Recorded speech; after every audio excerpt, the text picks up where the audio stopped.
আসসালামু আলাইকুম ওরহমাতুল্লাহ। আমরা যে হজ পালন করি, এই হজ কিভাবে উৎপত্তি এবং কোথায়? হজের উৎপত্তি যেখানে বর্তমান কাবাঘর, ঠিক সেখান থেকে উৎপত্তি। এবং প্রথমে আল্লাহ পাক আমাদের নবী ইব্রাহিম আলাইসাল্লামকে বললেন, তুমি কাবাঘর নির্মাণ করো। তখন ইব্রাহিম আলাইসাল্লাম ইসমাইল আলাইসাল্লামকে নিয়ে কাবাঘর নির্মাণ করলেন। আসলে এটা কিন্তু সংস্কার, কারণ সর্বপ্রথম কাবাঘর নির্মাণ করেন আদম আলাইসাল্লাম।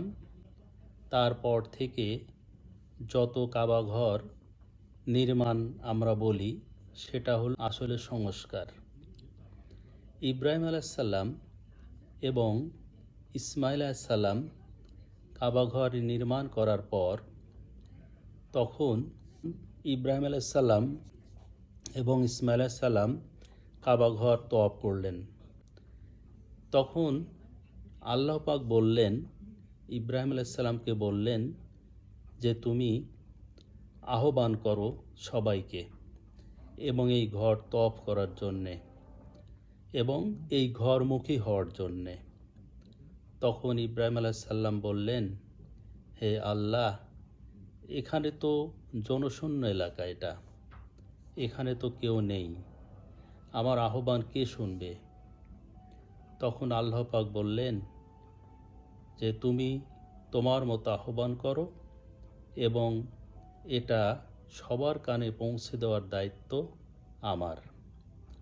তখন ইব্রাহিম আলাইসাল্লাম আজানের মাধ্যমে সবাইকে আহ্বান করলেন।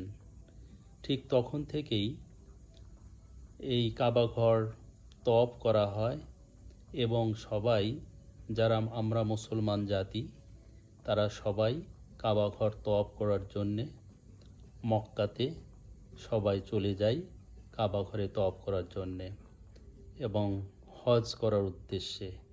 এটাই হজ এবং এইভাবেই প্রথমে হজের উৎপত্তি হয়।